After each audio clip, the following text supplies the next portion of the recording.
Hey everyone, welcome to The Explainer. Today, we're diving into a really fascinating corner of economics. We're calling it the tale of two extremes, when supply rules the market.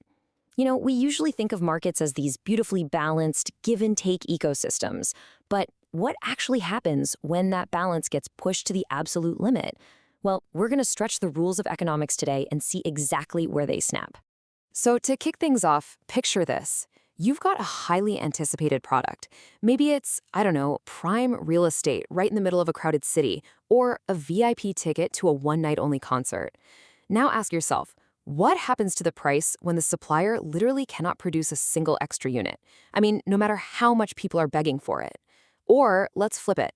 What happens when they can produce an infinite amount without even breaking a sweat?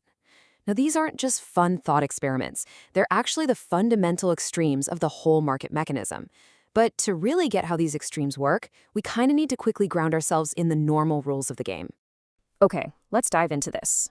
We all know the baseline here, right? Equilibrium. It's that absolute sweet spot where the quantity demanded exactly matches the quantity supplied.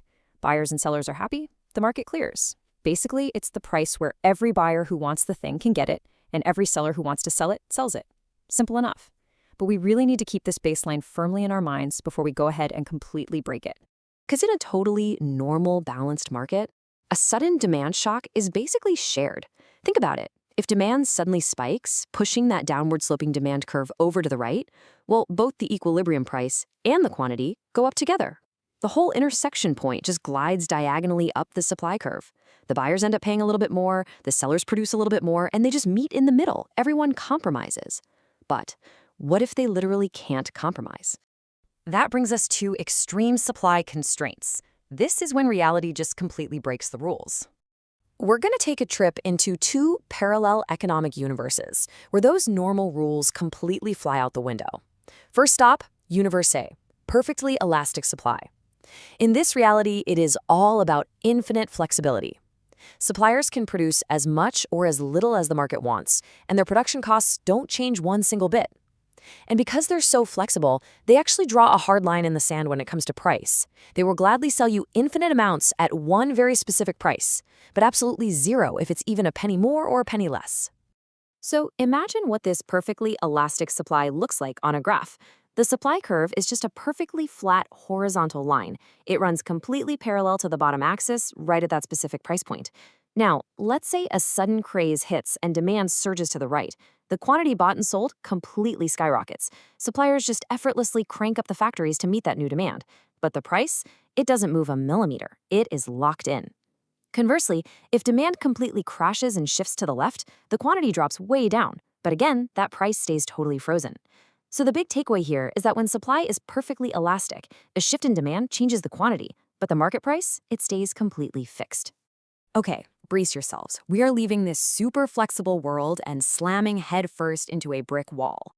Welcome to Universe B, perfectly inelastic supply, absolute rigidity. In this scenario, the supplier cannot produce a single extra unit, no matter what. The supply is completely fixed. Mark Twain actually hit the nail on the head when he said, "Buy land, they're not making it anymore." That is perfectly inelastic supply right there. Think of the Mona Lisa, or, the physical footprint of Manhattan. You can't just magically invent a new city block because more billionaires want a piece of it. Because of this absolute rigidity, the supply curve is just a straight vertical wall. It is permanently anchored to one specific quantity. So what happens when a massive demand shock hits this universe? Well, if demand skyrockets to the right, buyers are scrambling, but that supply curve, it's not budging. It literally can't.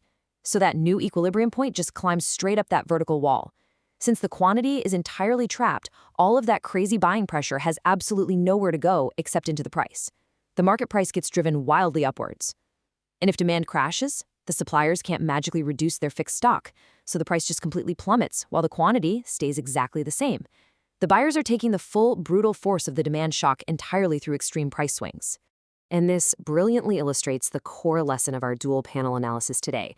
Seeing them side by side makes the contrast super obvious. On one side, perfectly elastic supply, the flat horizontal line. Demand shifts back and forth, and the quantity absorbs all the impact, right? The price stays completely unchanged. On the other side, perfectly inelastic supply, the vertical brick wall. Demand shifts, and the price absorbs absolutely every ounce of the impact, while the quantity stays completely unchanged. It's literally a perfect mirror image. Which variable actually takes the hit just depends entirely on the angle of that supply line. So let's synthesize this so it really locks into your memory, because this is your ultimate takeaway.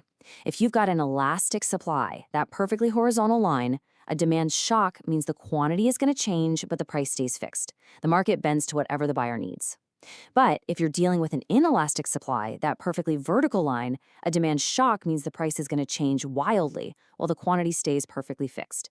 The market can't bend, so the price just snaps. Basically, the elasticity of the supplier completely dictates whether a market absorbs a shock through production or straight through your wallet.